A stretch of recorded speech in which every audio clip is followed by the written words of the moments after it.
వాడిపోక ముందే నన్ను వాడుకో ప్రభువా.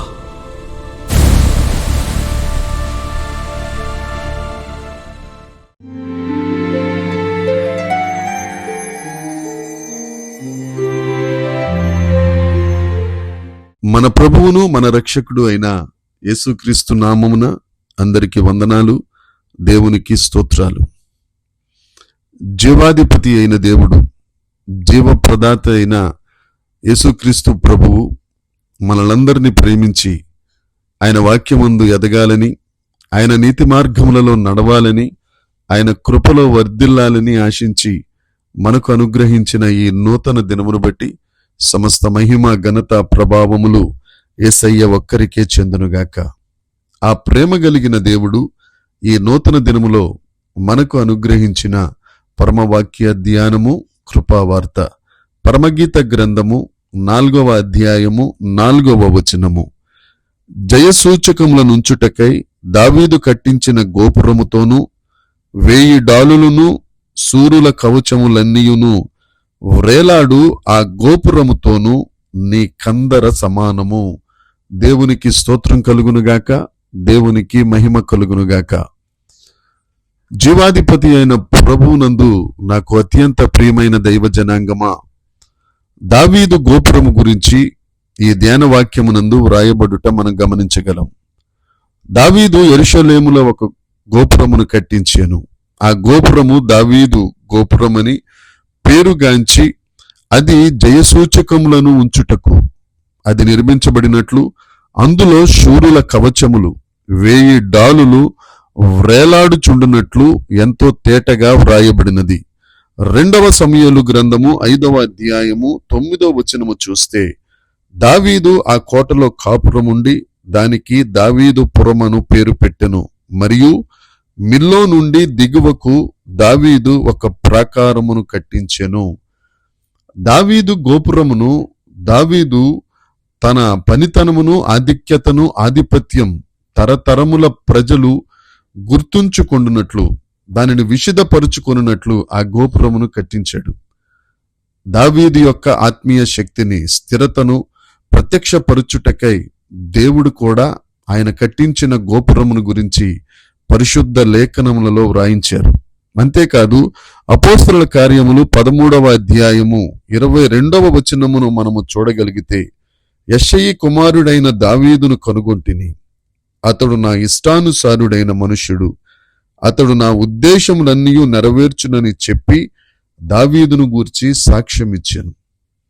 దేవుడు దావీదును గురించి చెప్పిన సాక్ష్యం, దావీదు నాకు ఇష్టానుసారుడైన మనుష్యుడని, దావీదు నా ఉద్దేశములన్నీ నెరవేర్చువాడని సాక్షాత్తు దేవుడే దావీదు గురించి సాక్ష్యం చెప్తున్నారు.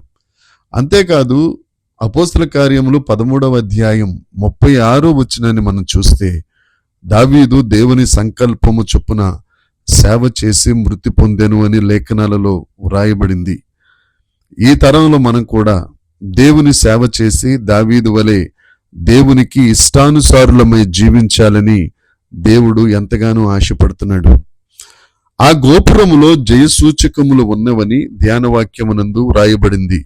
దావీదు అతని నమ్మకమైన సైనికులు పలు సమయములలో పలు యుద్ధములు పాల్గొని దేవుని కృపను బట్టి ధైర్యముతో యుద్ధము చేసి జయించిన ఆయుధములను, బహుమానములను జయసూచకములై ఉన్నవని, వాటిని దావీదు గోపురములో వ్రేలాడదీశారని మనము గ్రహించాలి.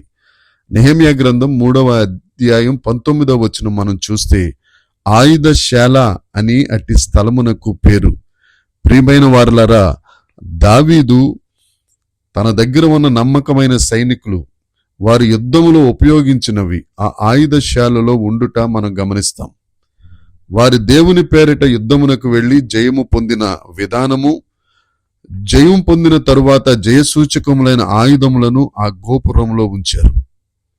అలాగే పూర్వకాలంలో సంసోను గాడిద దవడ ఎముక, గిద్యోను బూరలు పగలగొట్టబడిన కొండలు, ఇజ్రాయేలీలు జయసూచకముగా ఊదిన బూరలు, దావీదు వినియోగించిన ఒడిసెల ఆ ఏటి రాళ్లు కూడా జయసూచకములే ఉన్నాయని ఆ గోపురములో వాటిని పదిలపరిచారు. ఈ విషయాలన్నీ దావీదు గృహమునందు, దావీదు గోపురమునందు అవి పొందుపరచబడినాయి. ఈ ఆయుధములను మనం చూడగలిగితే, ఆత్మీయంగా ఆలోచించగలిగితే, క్రీస్తు యేసు విశ్వాసి ధరించుకొనవలసిన యుద్ధోపకరణములుగా ఇవి ఉన్నాయని మనం గుర్తు చేసుకోవాలి.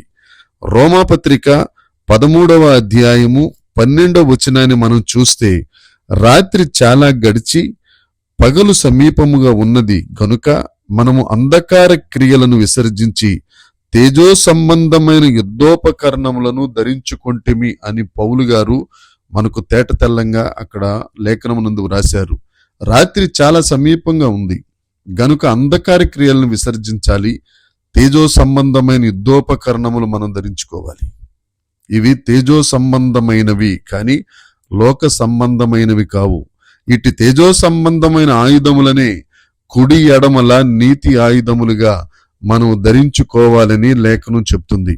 దేవుని యందు ప్రియమైన వారలారా, దీని ద్వారా మనం తేజో సంబంధమైన యుద్ధోపకరణములు ధరించి భూమి మీద జయ జీవితమును మనం జీవించాలని ఈ లేఖనం ద్వారా దేవుడు మనతో మాట్లాడుతున్నారు. అంతేకాదు, కుడి ఎడమల నీతి ఆయుధములు ఏ విధంగా ధరించుకోవాలనే విషయమును రేపటి దినమున మరలా మనం కాస్తంత లోతుగా ఆలోచిద్దాం.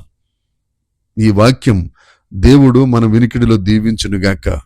మనందరం దావీదు గోపురంలో ఉన్న జయసూచకములైన ఆయుధముల వలె ఉండాలని, అంధకార క్రియలను విడచి తేజో సంబంధమైన యుద్ధోపకరణములు ధరించుకుని అపవాదిని, అపవాది సమూహమును, అపవాది సైన్యమును తల చితకత్రొక్కు వారిగా, అనేకులను వారి కబంధ హస్తముల నుంచి విడిపించి దైవరాజ్యములోనికి చేర్చువారిగా, నశించుచున్న వారిని జీవపు మార్గములోనికి, నీతి మార్గములోనికి నడిపించు వారిగా మనం ఉండాలని దేవుడు మనల్ని బట్టి ఆశపడుతున్నారు.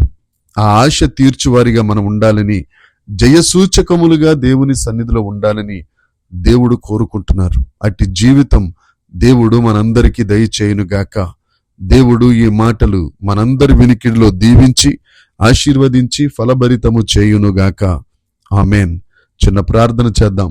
పరలోకమందున్న మా తండ్రి, పరిశుద్ధుడా, కృపగలిగిన దేవానికి స్తోత్రములు ప్రభువా.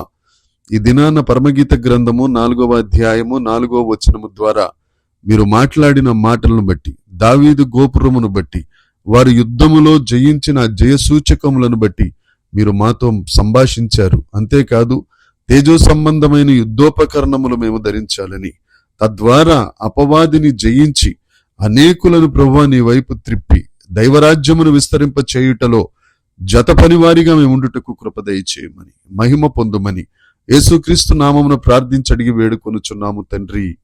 ఆమెన్. దేవుని కృప మనకు తోడై ఉండునుగాక. దేవుడు మనలందరినీ ఆశీర్వదించునుగాక. Amen, amen, amen.